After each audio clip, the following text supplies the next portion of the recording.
রাইসটা সেদ্ধ করে নিয়েছি। এখন বেরেস্তার জন্য পেঁয়াজটা ভাজছি। এখানে আলু, এখানে আদা, রসুন, লঙ্কা সব একসাথে পেস্ট করা আছে। বেরেস্তা হয়ে গেছে, এবার আলুগুলো দিচ্ছি।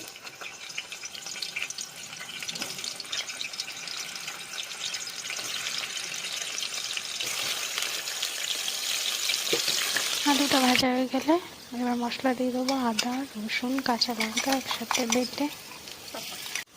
এবার সব মশলাগুলো দিয়ে দেবো, হলুদ গুঁড়ো, লঙ্কার গুঁড়ো, জিরের গুঁড়ো, ধনের গুঁড়ো আর অল্প বিরিয়ানি মশলা। এরপর আগে থেকে ভেজে রাখা বেরেস্তাটা দিয়ে দেবো। ভালো করে ভাজা হয়ে গেলে অল্প জল দিয়ে দেবো যাতে পুড়ে না যায়। ভালো করে মশলাটা কষে নিতে হবে। এরপর আমরা বিরিয়ানিটা স্টিম দেব। আগে আলু দিয়ে দিয়েছি, তারপর রাইস,